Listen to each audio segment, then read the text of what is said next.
kurekebisha sheria ya shirika la kuweka bima za mikopo. Mswada huu, msikilizaji na mtazamaji wa runinga ya KBC Channel 1, unakusudia kurekebisha sehemu ya 28 ya sheria ya bima ya mikopo ya mwaka 2012 ili kuongeza kiasi cha fedha ambacho mtu anaweza kulipwa na shirika la kuweka bima za mikopo nchini ikiwa ana akiba katika shirika ama taasisi iliyofilisika. Naye mbunge wa Kimilili Didmas Barasa amewasilisha mswada wa kurekebisha sheria ya malipo ya uzeeni ili kuratibu muda ambao mtu anastahili kupokea malipo ya uzeeni baada ya kustaafu. Aidha, kuna mswada wa mbunge wa Ndhiwa Martin Peters Owino kuhusu wahudumu wa afya wa kijamii. Mswada huu unalenga kubuni mfumo wa kisheria wa usajili, mafunzo na utoaji leseni kwa wahudumu wa afya wa kijamii na pia kubuni baraza la kudhibiti shughuli za taaluma hiyo. Vile wabunge wataendelea kushughulikia mswada wa mbunge wa Nakuru mjini Mashariki David Gikaria wa kurekebisha sheria kuhusu halmashauri ya kitaifa ya ujenzi.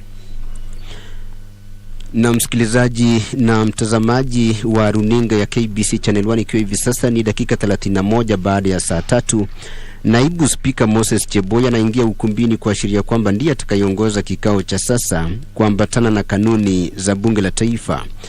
Moja kwa moja anaelekea kuchukua nafasi yake katika ukumbi, ila kwanza ataongoza wabunge kwa maombi.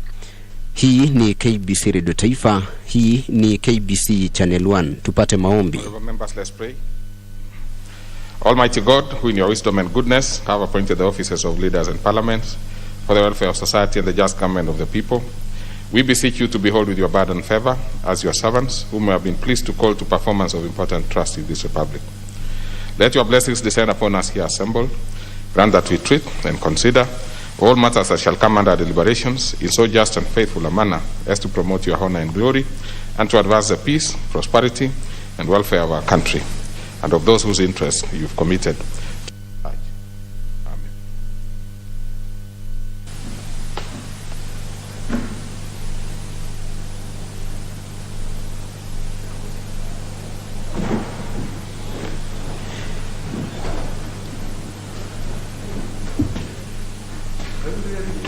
How are you? 17 of them. 17 members present.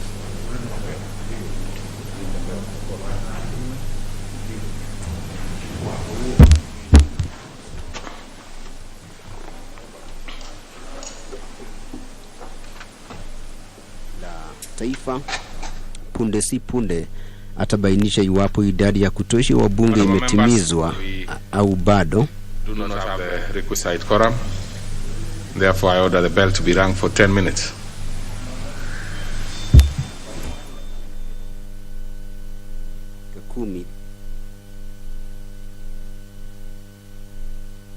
Inahitajika ya wabunge kuambatana na kanuni za bunge la taifa kabla ya bunge kuanzisha rasmi shughuli za asubuhi hii.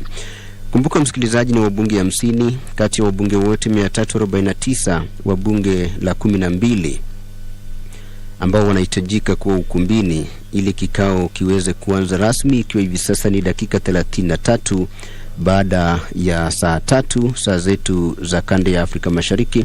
Wabunge wanaendelea kuingia mmoja baada ya mwingine, na muona mbunge wa Emuru wa Dikiri Yohana Ngeno ameingia ukumbini, na msikilizaji ni katika kutumainia kwamba idadi ya kutosha wabunge itatimizwa katika muda usiokuwa mrefu ili kikao cha sasa kiweze kuanza rasmi.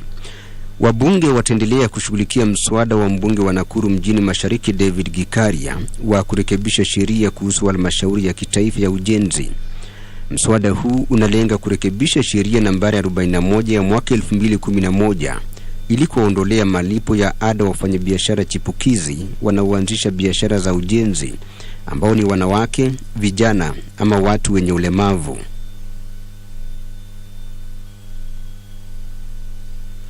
Kadhalika kuna mswada wa mbunge wa Nandi Hills Alfred Keter wa kurekebisha sheria kuhusu bodi ya dawa na sumu.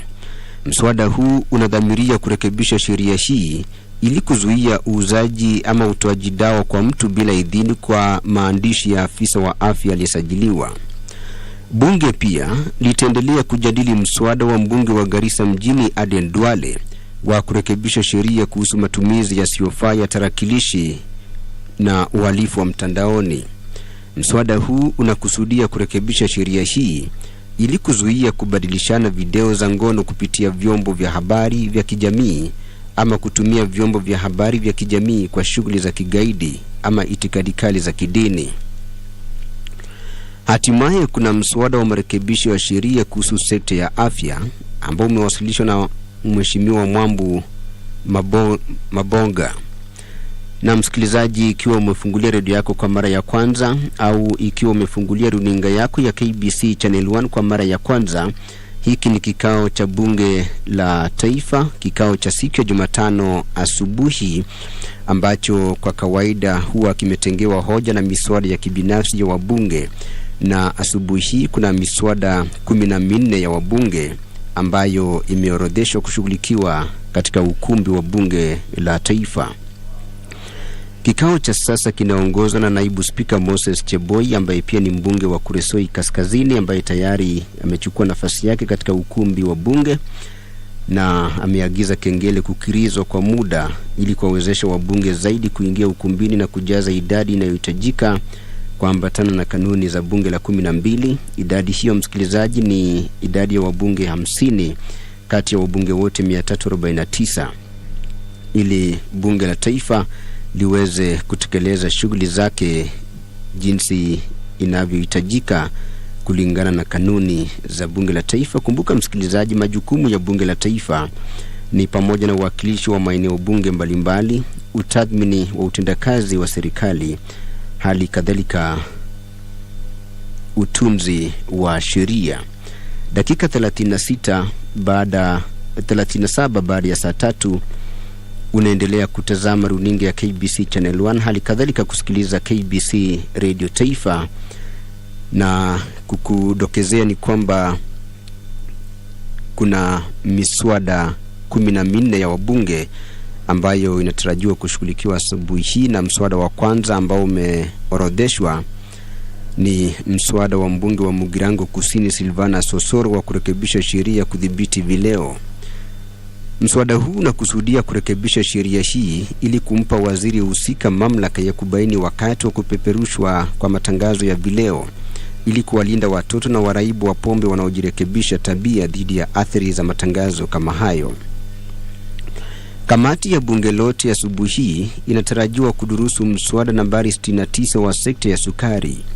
Ni mswada ambao uliwasilishwa na Mheshimiwa Silvana Sosoro, na mbunge wa kaunti ya Busia Florence Mutua amewasilisha mswada wa kurekebisha kifungu cha 90 cha katiba ili kiwiane na sheria ya uchaguzi nambari 35 na kubadili muda wa vyama vya kisiasa kuwasilisha orodha za uteuzi kutoka siku 45 kabla ya uchaguzi hadi siku 21 baada ya uchaguzi mkuu.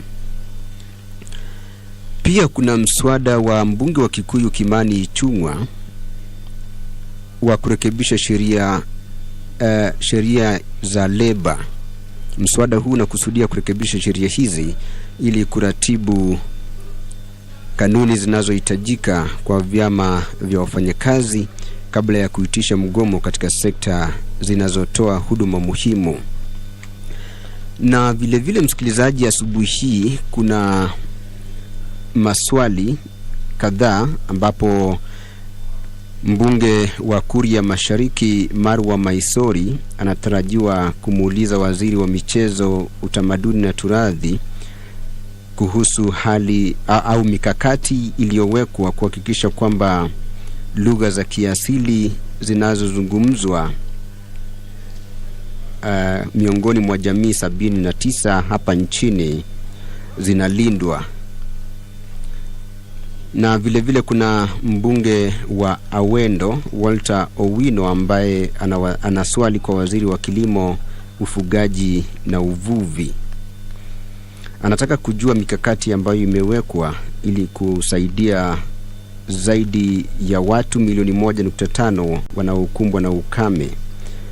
ambao kwa sasa wanakabiliwa na njaa hapa nchini. Na ikiwa msikilizaji umefungulia redio yako kwa mara ya kwanza au umefungulia runinga yako kwa mara ya kwanza, kuna shughuli inayoendelea katika ukumbi wa bunge la taifa kwa sababu idadi ya kutosha wa bunge haijatimizwa ili bunge liweze kuanzisha rasmi shughuli zake.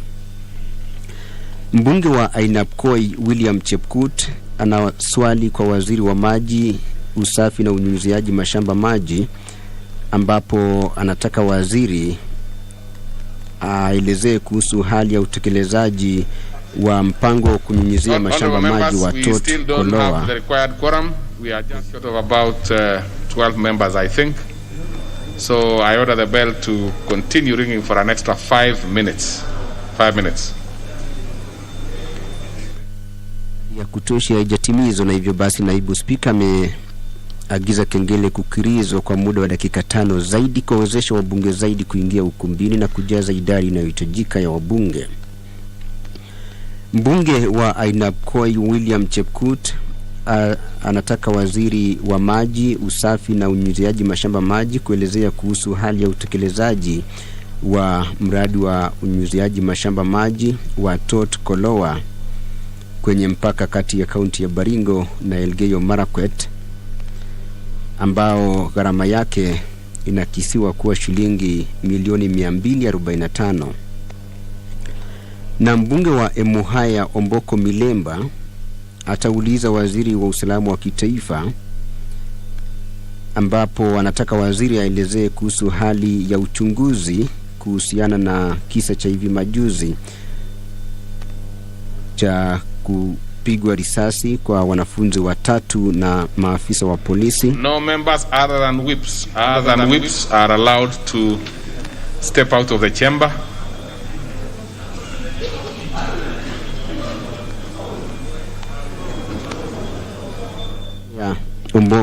Omboko Milemba anataka waziri wa usalama wa kitaifa kuelezea kuhusu hali ya uchunguzi wa kisa cha hivi majuzi cha kupigwa risasi kwa wanafunzi 3 ambapo walipigwa risasi na maafisa wa polisi. Wanafunzi hao ni Alfred Odaba Kutwa wa shule ya msingi ya Esalwa, Eric Munala Julius wa kidato cha kwanza katika shule ya upili ya St. Peter's Itumbu, na Geoffrey Obwanga ambaye ni mwanafunzi wa darasa la 7 katika shule ya msingi ya Itumbu. Shule hizo zote ziko katika eneo bunge la Emuhaya. Vile anataka waziri kuelezea hatua ambazo serikali inachukua ili kukabiliana na maafisa wa polisi waliohusika katika kisa hicho cha kupiga risasi wanafunzi hao ambao walikuwa katika kituo cha polisi cha Luanda. Have the quorum, so business will begin.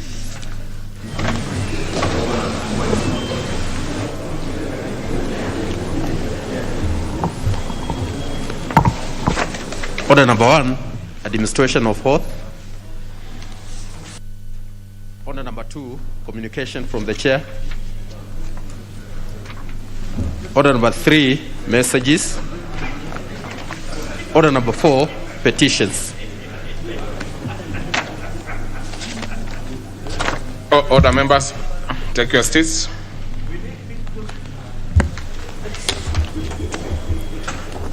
Honorable members, under Standing Order 225 2B, it requires the Speaker to report to the House any petitions other than those presented by a member. Further, Article 119 of the Constitution provides for the right of any person to petition Parliament to consider any matters within its authority, including petitioning the House to enact, amend, or repeal any legislation. In this regard, honorable members, I wish to report to the House that my office has received a petition from several citizens led by one Susan Wangoi Gashago of PO Box 156 Muranga, calling for the abolishment of the requirement for police clearance certificate as well as sealing of criminal records after 5th year of the offense. The petitioners aver the requirement by the employers for job seekers to produce police clearance certificate is not a statutory requirement, but one which infringes on the constitutional rights to privacy since it exposes the job seekers' past records. They argue that such exposure is unfair since the job seeker might have committed an offense as an ignorant minor or may have been wrongly convicted and jailed for offenses that he or she never committed, particularly in absence of good defense. Further, the petitioners view this requirement as a discriminatory one, since most of the employers may use police clearance certificate as a basis for disqualifying job seekers having records purported to be criminal, irrespective of their qualifications. Honorable members, the petitioners are convinced that employing a person with a past criminal record can demonstrate diversity, inclusion, and social responsibility, and act as an avenue for their rehabilitation, thereby reducing their likelihood of them relapsing back to crime. In addition, they assert that the portrayal of court case details on the police clearance certificates amount to discrimination on grounds of conscience, since it reminds the job seeker of their past. In this regard, they provide reference to the U.S. state of Indiana, as well as the United Kingdom, as examples of jurisdictions where certain misdemeanors and non-violent felonies are expunged from the offender's record after several years.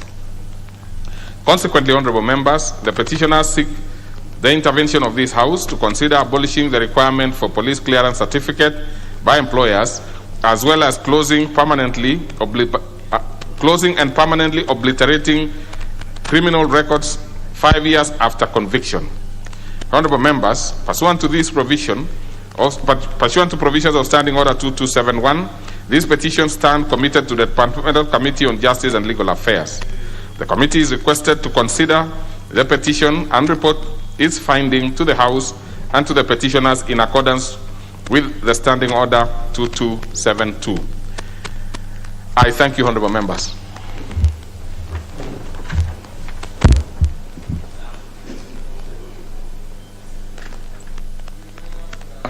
I see seeking intervention. Do they want to speak to this one? Okay, so we'll start with the Honorable Mbui. Thank you, Mr. Speaker, for this opportunity. Mr. Speaker, I think that petition is really a timely one. I think because what happens is that when people commit offenses, there is punishment that is meted out so that they can be corrected. And sometimes people even end up going to jail so that because jails are correctional centers, after they have served their term, there should just be a short period within which now they are rehabilitated back to society.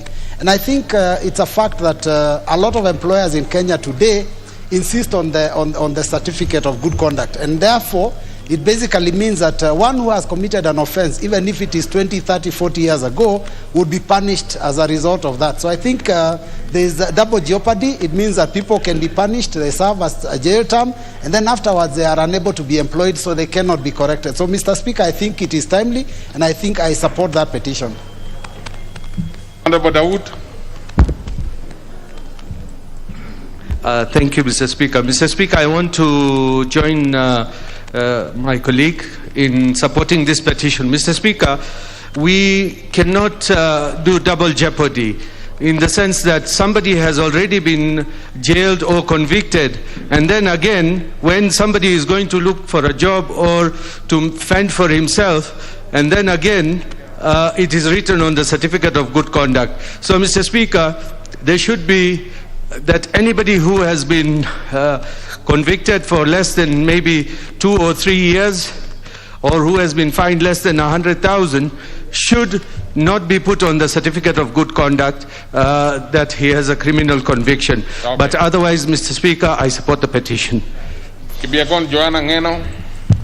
Speaker, thank you. I also wish to support the petition, Mr. Speaker, because, you know, Mr. Speaker, when we ask from our youths, especially those ones who are upcoming, for those particular clearance certificates, and yet even politicians and most of the leaders in this country go to occupy big offices without, and they are criminals, known criminals, Mr. Speaker. Why are we denying these youths positions just because of some clearance certificates? And I don't think it's very necessary. So we need to remove those clearance and things yenye wanaulizwa so that wanafunzi so that our youths get employed, Mr. Speaker. I think we need to remove those. You are very emotional about this. Yes, Mr. Speaker. You know, I've seen so many criminals, including even me, a potential criminal.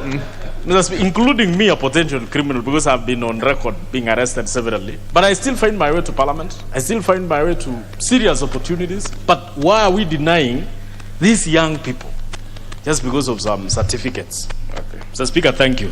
All right. Wakungu Wamalwa, Doctor. Thank you, Mr. Speaker. Mr. Speaker, this is a very serious petition. And Article 19 is very clear, Mr. Speaker, that any Kenyan can petition this House to look into a matter. Mr. Speaker, I'm not aware that the clearance certificate is mandatory.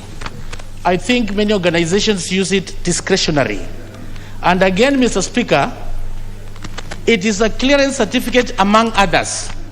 So as I request the JLAC to look into this matter, they must do it in a way that they advise us on the best way forward. Mr. Speaker, even members of Parliament here, when you go for a clearance to run for office, you are required to present a clearance certificate, Mr. Speaker, which is among others. So to me, I'm humbly requesting the committee to look at it objectively. But in a way, Mr. Speaker, it is true what my other colleagues have said. You are supposed to have gone through, maybe if it's prison, to have corrected yourselves. So it will only provide a basis to the employer, Mr. Speaker, to be aware that you have a history of criminality, and they'll be able to look at the trend, indeed where you've changed or not. But in my own observation, it is not mandatory. It is used among others. And to that extent, Mr. Speaker, I leave it for the committee to do justice and bring it on this floor of the House. I thank you, Mr. Speaker. Okay, Honorable Iringo Kubai. Thank you, Mr. Speaker, for giving me an opportunity to comment on this petition, Mr. Speaker. I support the petition, Mr. Speaker, because once somebody has been convicted of a crime and you have been punished for the same, it should not hang on your neck all the days of your life, Mr. Speaker. There are those people who happen to be jailed or to be convicted because maybe of improper judgment, or even somebody has been implicated on something which you didn't do. And if at all, Mr. Speaker, if you are you are charged and you have taken the fingerprints that the police officer's place, and then those fingerprints are kept permanently, it will hamper even your progress. And if we talk of jails to be a correction of a place, then once you are corrected, you can be given a chance to start a life afresh without anything being without being followed by the past, which becomes a problem to the future of that person. I thank you, Mr. Speaker. Okay, I think the rest of the members will speak to the next one. So let's now go to the member for Galole, the Honorable Haribai, or Hiribai.